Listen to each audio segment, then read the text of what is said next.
The canyon was quiet but for the crackle of fire and the rough laughter of men who had long forgotten decency. Smoke curled upward, twisting against the bruised colors of dusk, where the last light clung stubbornly to jagged walls of red stone. Horses snorted on their picket lines, stamping restless hooves into the dust, while the gang lounged like predators fattened after a kill. In the center of it all, bound with rawhide to a stake hammered into the earth, knelt a woman whose every breath shuddered with pain. Her dress, once pale and simple, was torn and darkened where the blade had found her. The knife still protruded from her side, lodged cruelly between ribs, its handle glinting red in the firelight. She leaned forward slightly, every movement drawing a whimper she tried to swallow. The men around her roared at each sound as though it were the finest entertainment, their whiskey-soured grins wide and merciless. "Don't pull it out," she whispered, her voice barely more than a rasp, yet strong enough to reach their ears. "Please, if you pull it out, I'll die." They laughed louder. One outlaw with a scar like a split canyon down his cheek crouched close, his spurs jingling against the hard ground. He tapped the knife's handle with a calloused finger, gentle as a lover's touch, though his eyes gleamed with mockery. "You hear that, boys? She's teaching us doctoring now," he drawled, his tone coated in false sweetness. "Reckon she'll die if we do what any man here is tempted to do." The others hooted, lifting their bottles, their faces red from liquor and cruelty. The woman shut her eyes, clinging to silence, but tears escaped, streaking her dirt-stained cheeks. The scarred man leaned closer, his whiskey breath hot on her face. "Maybe I ought to pull it slow. Maybe I make it last." She turned her head away, her bound hands twitching helplessly against the cords. Every nerve screamed for her to move, to fight, to flee, but her body was weak, trembling from the wound in the long hours of captivity. She thought of her husband then, of his steady hands and the way he smiled at dawn when they'd walked the pastures together. The memory was a balm and a torment, because here, now, she was alone, surrounded by wolves wearing men's skins. The canyon echoed again with their laughter, sharp and jagged, bouncing off a stone. One outlaw, young and jittery with the brashness of inexperience, swaggered forward and made a show of drawing his knife. "She don't want it pulled, huh? Well, then maybe I'll twist it." He knelt and reached toward her, but the older outlaw with the scar shoved him back, claiming the game for himself. "Patience, pup. She's mine to toy with." He gripped the handle of the knife that already pierced her side, rocking it ever so slightly. She gasped, a sound caught between sob and scream, and they cheered at the music of her pain. "Please," she begged, her voice raw. "Leave it. I swear, you'll kill me." That only seemed to amuse them more. One of the men spat into the fire and called out, "Then let it kill you, girl. Ain't nobody coming to save you." Her chest heaved, pulling shallow, desperate breaths. She tried to steel herself against them, tried to bury her fear deep, but their eyes were everywhere, glinting in the dark like hyenas circling a wounded deer. The canyon shadows pressed close, and even the horses seemed uneasy, as though the animals knew this laughter was wrong, born not of joy but of something rotten at the core of men. The scarred outlaw crouched again, close enough that she could see the cracks in his lips, the dirt beneath his nails. He tilted his head, studying her with a predator's patience. "Where's that husband of yours now? Thought ranchers were supposed to be protectors. You reckon he's riding out here tonight? Think he'll come marching and like some storybook hero?" The question twisted like another knife in her chest. Her lips trembled. "He'll come," she whispered, not knowing if she said it to convince them or herself. That set off another wave of laughter, louder, uglier. One man slapped his thigh so hard he nearly toppled from his log. Another coughed whiskey through his nose. The scarred man leaned back and raised his arms to the stars, declaring, "Hear that? She thinks some ranch-hand hero's gonna storm in here and kill us all. Sweetheart, men like us don't die for fairy tales." Still, she clung to the thought, fragile as glass. He will come. Her husband had always kept his word. She remembered the way he once told her, quiet and certain, "If ever they take you from me, I'll follow. No matter the trail. No matter the cost." She remembered his steady gaze when he said it, the kind of promise carved deep into a man's bones. That memory was her shield, the only thing between her and the abyss yawning at her feet. But the men did not see her hope. They saw only weakness, and weakness was their sport. The youngest outlaw crept closer again, knife twirling in his hand, eyes wild with the need to prove himself.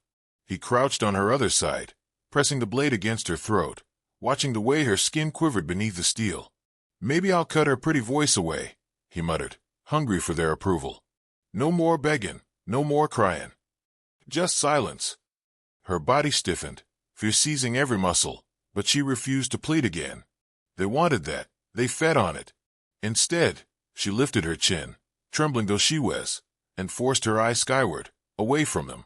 She fixed her gaze on the narrow strip of darkening sky above the canyon rim, as though she might will her husband's silhouette to appear there, radiating against the blood-red sunset. The fire popped, sending sparks into the night. Coyotes yipped somewhere far off, answering the laughter of the men. The canyon walls seemed to lean closer, holding her suffering within their cold embrace. She fought the urge to collapse, to surrender to the pain gnawing at her side. The knife's presence was a burning reminder of her fragility, but also of her will to endure. If she yielded now, if she let despair take her, then they would have stolen the last thing she had left, her faith. The scarred outlaw finally tired of watching the boy's reckless game. He shoved him back with a growl and knelt again, wrapping his fingers around the knife's handle. "One little tug," he whispered into her ear, his tone dripping with mockery. "One little tug, and all this ends." Tears welled, but she shook her head, whispering, "Nope, please. Don't." The men leaned forward, every face lit with the hunger of the moment. They wanted to see it, her breaking, her collapse, her end. The canyon held its breath, the fire stilled, the horses quieted. Only the rasp of her breath filled the silence. And still, in her mind, she heard her husband's voice. Calm, steady, unyielding. No matter the trail. No matter the cost. She closed her eyes against the sight of their grins, against the fire and the canyon walls, and clung to the single fragile hope that somewhere out in the desert, hooves were pounding against the earth, carrying him closer. Somewhere beyond their cruel laughter, a shadow was raising, and blood would soon answer blood. The scarred man's hand tightened on the knife. He smiled, cruel and certain of his dominion. And around the fire, the outlaws roared again, drowning the canyon in the sound of wolves convinced no hunter could ever bring them low. But still she whispered, almost too faint to hear, "He will come." The desert stretched wide and merciless beneath the dying sun, a sea of copper and gold where shadows lengthened like reaching fingers. A single rider cut across that vastness, his horse's hooves drumming a steady rhythm against the cracked earth. Dust trailed behind him in a pale plume, dissolving into the cooling air. His face was weathered, lined by years of toil and silence, a man carved by wind and hardship. He wore no badge, bore no title that the world would recognize. Yet in his eyes burned a fire older and sharper than the iron at his hip, a promise forged not in words but in love. He rode low in the saddle, his body moving with the animal as though they shared a single breath. The desert wind tugged at the brim of his hat, whistled past his ears, carrying with it the last echoes of voices from town. He could still hear them, the nervous murmurs of the saloon, the half-whispered accounts of a woman taken by the Whitfield gang. No one had spoken her name, but he hadn't needed it. His gut knew. The silence between his heartbeats knew. And in that silence, a fury grew. He remembered her laugh, bright as water spilling over stones. He remembered her hair catching the morning sun, strands of fire and gold dancing in the breeze while she bent over the corral fence, calling the calves to feed. Their ranch was small, a patch of land no grander than a stubborn dream, but it was theirs. Together they had raised it from dust, nursed it into something worth clinging to. Nights by the hearth, mornings side by side in the fields, those were the riches he had chosen, far from the noise of men who thrived on killing. Once, long ago, he had been another man. The trail had known his name, whispered it with both reverence and fear. He had carried a rifle then, not for cattle or coyotes, but for war between men. He had walked away from that life, laying down blood for the promise of peace. And in her eyes, he had found absolution. But the world was cruel in its reminders. Peace was fragile, a candle flickering in the wind, and tonight the wind had howled. His horse snorted, ears twitching at unseen shapes in the deepening dark. He leaned forward, his hand brushing the animal's neck, murmuring steadying words. The land stretched on, endless mesas etched black against a sky bleeding crimson. Every mile he rode was painted in that same color, blood in the heavens, blood in his heart. The thought of her, bound, afraid, her voice stolen by men who knew no mercy, drove him harder than hunger or fatigue ever could. He pressed his heels gently, urging the horse onward, faster, though the days-long ride had already lathered its hide. He remembered the night he'd made her a promise. The two of them had sat by the corral fence, the moon bright above, coyotes yipping in the distance. She had leaned into him, her hand resting lightly on his, and whispered, "If they ever come, promise me you won't let them take me." He hadn't flinched, hadn't needed to think. His voice had been low, steady as bedrock. "If ever they do, I'll come for you. No matter the trail. No matter the cost." That vow pulsed through him now, louder than the beat of his heart. It lived in the muscles of his arms, in the grip of his calloused hands on the reins, in the fire that refused to dim behind his eyes. The desert night cooled around him, but within he burned. He passed through a dry wash, the horse splashing briefly through shallow water before climbing back onto stone. In the distance, coyotes howled again, mournful and thin, carrying across the plains like spirits of the lost. The rider did not slow, did not sway from his course. He had always been a man of quiet resolve, one who could work a plow from sunup to sundown without a word of complaint. Now that same resolve steeled him for a different labor, the kind that would not end until every last man who had touched her lay silent in the dust. In town they had muttered that it was hopeless. The Whitfield gang was too many, too wild, too cruel. No one faced them and lived. But he was not no one. He was the man who had built a life from barren earth, who had left behind a name soaked in blood because she had believed he could be more. And now, because they had stolen her, he would become that man again, for her and for the oath that bound them. The sky deepened to indigo, the first stars peeking through the veil of night. Each glimmer overhead seemed sharp as steel, cold and unfeeling. He pulled his coat tighter against the chill, though sweat still clung to his brow. The land smelled of sage and dust, the faint tang of iron in the wind. He felt the world holding its breath, as though the desert itself knew what rode upon its skin. Memories pressed in as he rode. Her hand on his arm as they planted corn for the first time, her laughter when a stubborn calf refused the pen, her face soft in firelight as she hummed old lullabies she said her mother had sung. Every image fueled him, sharpened the edge of his determination. If they had harmed her, if they had broken her, he would answer in kind. Not quick, not merciful, but as inevitable as the desert sun rising. The trail narrowed, snaking between low ridges. His eyes scanned the horizon constantly, reading sign the way other men read scripture. Hoof prints in the dust, fresh and deep. A drop scrap of cloth snagged on a thorn. Even the silence spoke. The land remembered where men had passed. He read it all, piecing together the path they had taken, knowing with unshakable certainty that each mark led him closer. He was not fast, not the kind of man whose draw was whispered about in saloons.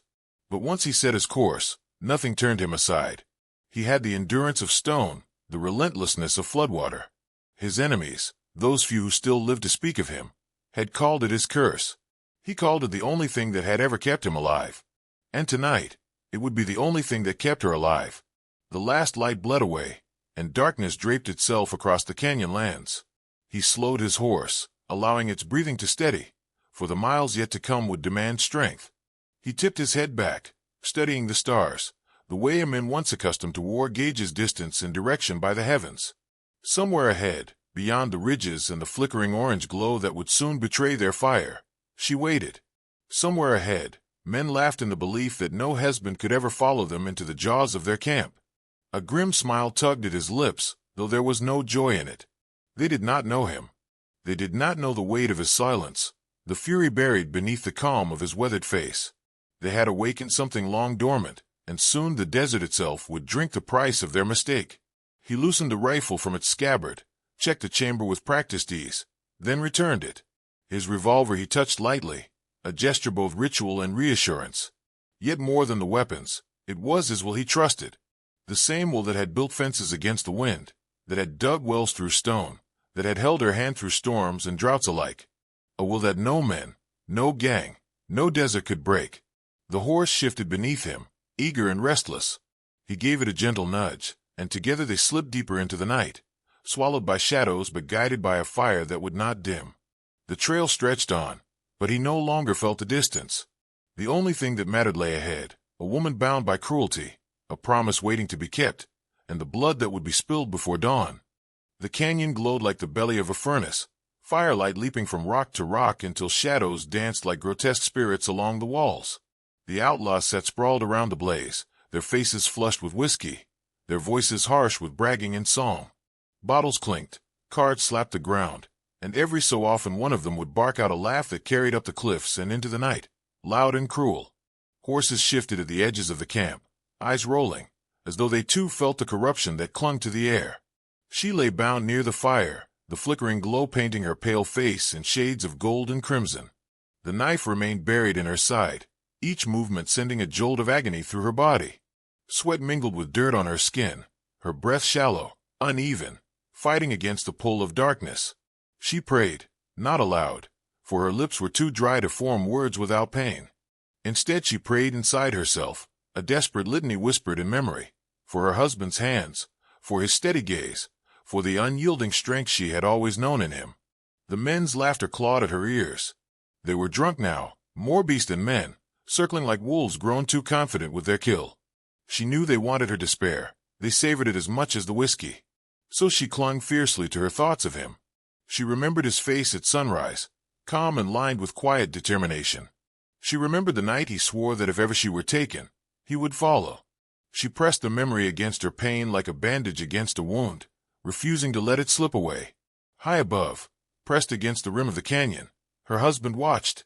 He lay still, his body one with the earth, his breath controlled, his eyes sharp as blades. From his vantage he could see everything, the fire, the shadows, the men who laughed too loudly, who boasted too carelessly. He counted them one by one, lips moving silently with the numbers. 12 in all.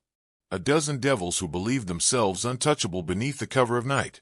The sound of their laughter cut through him like barbed wire. He could see her down there, her body sagging against the rawhide ties, the glint of steel still lodged in her side. Fury burned hot in his chest, an ache so fierce his hand tightened unconsciously around the rifle stock. One squeeze, one shot, and the first of them would fall. His finger itched, begging for the release. But then his gaze returned to her, fragile and still breathing, and the fire of rage cooled into something sharper, colder. A bullet now would bring a dozen guns roaring in her direction. Brute force would not save her. He breathed slow, steady, forcing his heart to match the rhythm. He studied the way the canyon twisted, the rocks that spilled into shadow, the narrow choke points between boulders.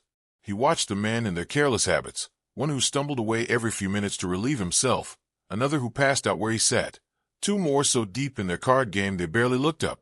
He had lived long enough among killers to know that drunkenness was no shield against sudden death, but it did make them vulnerable to patience. Patience, that had always been his weapon. He had never been the fastest draw, never the loudest gun in the fight. What he carried was something different, something deeper, an unyielding will. When others broke, he endured. When others ran, he advanced. Once, long ago, men had known him by another name, a name spoken in fear across border towns and mining camps. He had buried that name when he chose the ranch and the woman waiting in his arms. Yet tonight, as the moon climbed high and her life hung by threads, he felt the old self stirring again, whispering from the darkness. The wind shifted, carrying the stink of whiskey and sweat upward. He slid back from the rim, boots whispering against stone, every movement measured and silent. He circled wide, seeking higher ground, his eyes always on the fire. The canyon spoke to him in silence, the crunch of loose gravel under careless boots, the tilt of shadows across the walls, the faint echo of men arguing below. He had read landscapes all his life, and now the canyon unfolded itself like a map of their mistakes. Below, she stirred faintly, her lips trembling with words no one heard. She thought of him as she drifted in and out of pain, thought of the day he lifted her into the saddle on their wedding morning, the day they had stood together and faced a future that seemed harder than stone but sweeter than honey. She whispered his name in silence, willing it into the night, praying the canyon would carry it upward. He crouched behind a ridge of stone, close enough now to hear the words of their boasting. They spoke of killing, of taking, of the ranches they had burned, each tale fouler than the last. He memorized voices, counted weapons, weighed distances. The urge to rise, to end it in a storm of gunfire, pressed hard against his ribs. But he knew better. Rage was a fire, but fire burned uncontrolled. He would need the patience of water, carving slowly, quietly, until the canyon was empty but for silence. He touched the butt of his revolver, then the cool barrel of his rifle, and felt the weight of both the men he had become and the man he had once been. The rancher was steady, enduring, built to withstand storms. But the other The other had moved like a shadow across battlefields, a man who hunted hunters, who never missed when the rifle pressed against his shoulder. The world believed them and gone. The outlaws below would learn otherwise before dawn. He settled deeper into the shadows, waiting, watching, his breath even. The canyon's fire burned below, but above, in the silence of the ridges, another fire smoldered, colder and far more dangerous. He would not rush. He would not falter. He would cut through them with patience and precision, and by the time they realized death was among them, it would already be too late. And as she clung to life, eyes half closed, she felt something shift in the air, as though the night itself had grown sharper, charged with a promise. Somewhere beyond the firelight, her husband was near, and with that thought she drew another breath, however shallow, refusing to surrender. For she knew the truth of him. Once he began, he never stopped. The night deepened until the canyon lay cloaked in black, save for the outlaw fire that spat sparks into the sky. Their laughter had grown ragged, breaking into hiccups and curses as whiskey dulled their edges. A few slumped where they sat, heads bobbing, hands still curled around bottles. Others bickered over cards, slamming fists into the dirt. None of them looked upward. None of them felt the eyes watching from the rim, cold and patient as stone. The husband waited until their rhythm faltered into carelessness. Then he slid into motion. He moved like a shadow uncoiling, flowing from ridge to ridge, never breaking the silence. The rifle rested against his shoulder, its wooden stock worn smooth by years of use. He hadn't fired it in anger for a long time, but the weight was as familiar as his own heartbeat. He reached a cluster of boulders that overlooked the edge of the camp. From here he could see the scarred leader lean back, boots stretched toward the fire, a sneer carved into his face even in repose. The husband's jaw tightened, but he did not take the first shot at him. Patience. Always patience. He scanned the circle and chose his mark, the sentry who wasn't watching, the men who stumbled drunkenly at the canyon's edge, rifle dangling loose in his hand. One breath in. One breath out. His fingers squeezed. The crack of the rifle tore through the canyon, echoing like thunder. The sentries had snapped back, his body folding into the dirt before the echo even died. The camp erupted in shouts, men scrambling for weapons, firelight leaping across their startled faces. But already he was gone from the ridge, slipping through the dark, silent as a wolf. A second shot boomed moments later, this time from the shadow of a different ledge. Another outlaw fell, clutching his chest, the bottle still in his hand spilling whiskey into the dirt. Panic set in, their drunken haze collapsing into terror. They fired wildly into the night, bullets sparking harmlessly against stone, every muzzle flash exposing their fear. She stirred where she lay bound, her eyes fluttering open at the sound. The sharpness of the shots, the shouts of men suddenly afraid, pierced the fog of her pain. She blinked against the firelight, her lips parting with a breath of hope. He was here. She felt it as much as heard it. He had come for her. The husband reloaded with calm efficiency, his movements precise even as chaos bloomed below. He shifted positions, circling like a hunter driving cattle into a trap. Another outlaw separated from the group, crouching behind a crate. The husband's shot caught him through the throat, sending him sprawling. Each kill was not just vengeance, it was a step closer to her, one more barrier cut down between them. They tried to rally, tried to form ranks. The leader bellowed over the din, his scar twisting grotesquely in the firelight. He's just one man. Find him. Tear him apart. But his voice cracked with rage more than confidence, and the men faltered under it. The husband did not rush. He took them methodically, letting the canyon and the firelight betray them. A flash of movement behind a rock, one more drop with a clean shot. A muzzle flaring in the dark, silence before the next bullet could fly. His rifle sang its deadly song, and the echoes rolled like drums of judgment through the canyon. He moved closer with each shot, closing the noose. His silence terrified them more than the bullets. They could not see him, could not predict from where death would come next. The canyon that had seemed their fortress was now their tomb, every stone turned against them. At last the rifle clicked empty. He slung it across his back and drew the revolver, his eyes fixed on the fire where only a handful of the gang remained. Fear had stripped him of bravado. One stumbled backward into the flames, his screams rising before a bullet ended them. Another fled toward the horses, only to crumple before he reached the line. The rest huddled near their leader, trembling, eyes wide at the shadows that stalked them. The husband stepped into the firelight, his revolver steady in his hand. His face was calm, almost expressionless, but his eyes burned with fury that needed no words. "You," the scarred leader snarled, pointing his pistol at him. "Rancher, you think you can walk in here and—" The husband's shot cut him off, blasting the weapon from his grip. The leader roared with pain, clutching his shattered hand, then lunged forward like a beast denied its teeth. He slammed into the husband, the two of them crashing into the dirt, grappling in the shadows beyond the fire. The fight was brutal, stripped of finesse. The leader drove his fists like hammers, snarling threats about the woman, about how she was already dying. The husband answered with nothing but fury, each blow fueled by the sight of her blood, by the promise he had made. He felt ribs crack beneath his knuckles, tasted blood when a fist split his lip. Still he pressed on, relentless, unstoppable. They rolled in the dirt, hands clawing for control, the firelight flickering over their straining faces. The leader spat, his words dripping venom. "She's gone already. Knife in her side. She's just meat now." The husband's roar tore from his chest, primal and raw. He wrenched free, slammed his fist into the outlaw's jaw, then drove the revolver's barrel across his temple.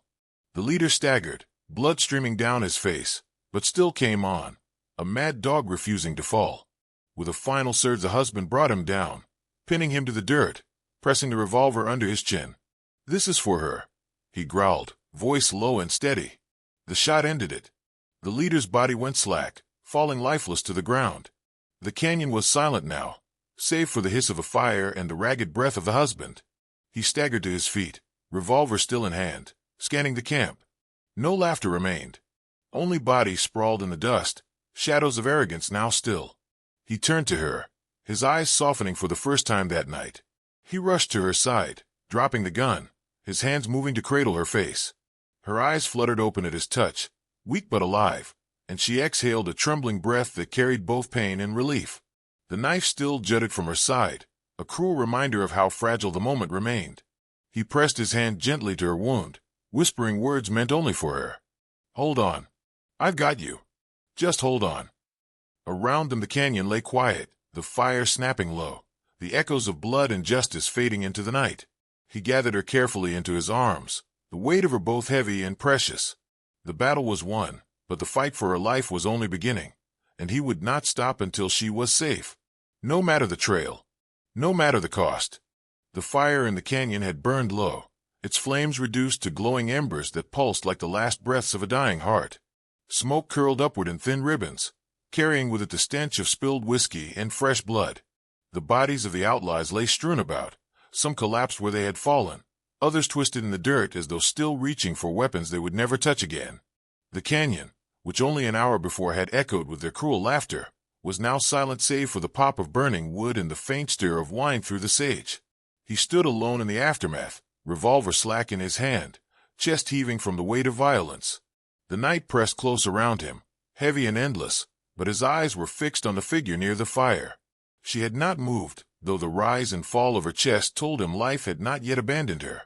With a choked breath, he dropped the gun and staggered to her side, his knees sinking into the dirt. Her skin was cold beneath his fingers, her lips pale, her body trembling against the ropes that still bound her.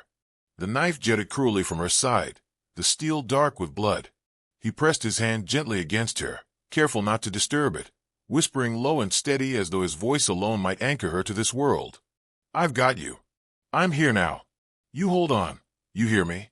Just hold on."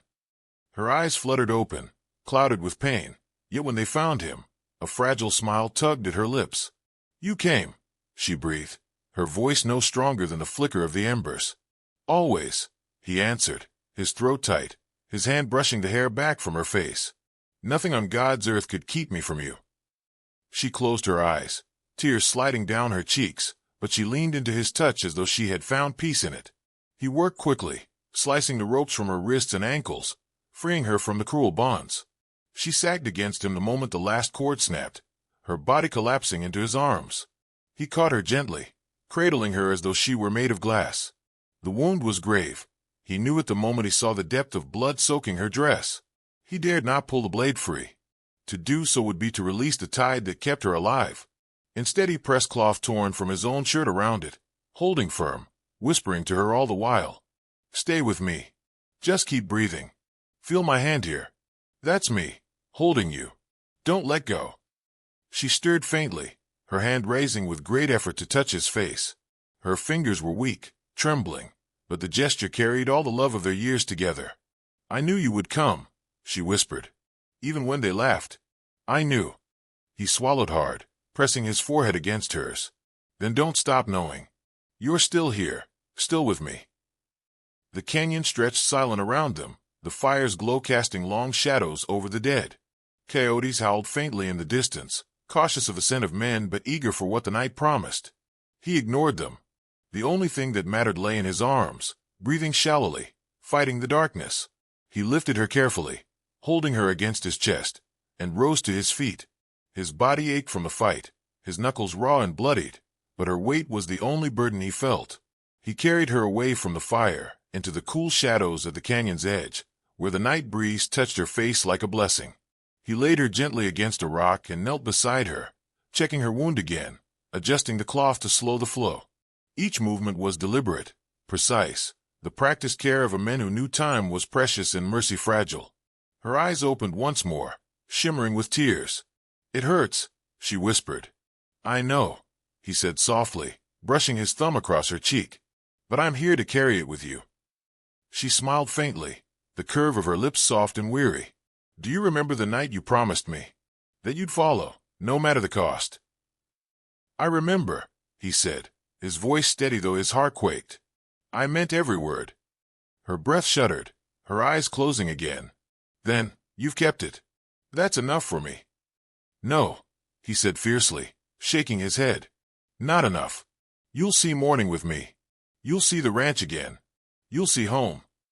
But her silence pressed against him like the weight of the earth, and he knew she hovered on the thin edge between this world and the next. He held her close, refusing to let her slip, whispering her name like a prayer, as though sheer will might tether her to him. The fire dwindled further, embers collapsing into ash. Smoke rose into the night sky, carrying with it the last traces of the men who had filled the canyon with cruelty.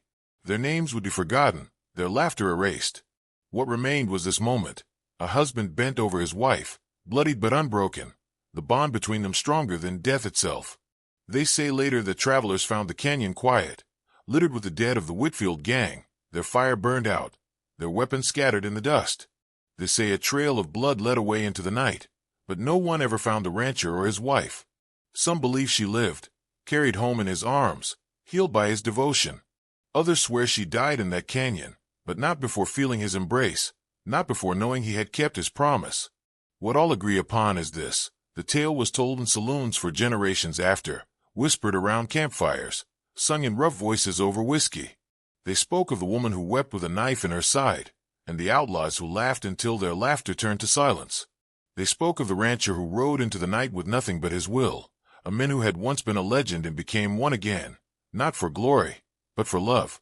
And when the telling reached its end, the listeners would fall quiet, staring into their drinks, seeing in the firelight the image the story left behind, a man cradling his wounded wife beneath the smoke-stained stars, the canyon around them hushed by blood and vengeance, their love carved into the land like scripture. That is how it was remembered, and how it will always be told.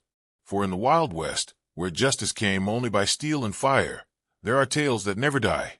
Tales of vengeance, of sacrifice, of love that endured even as the night pressed close.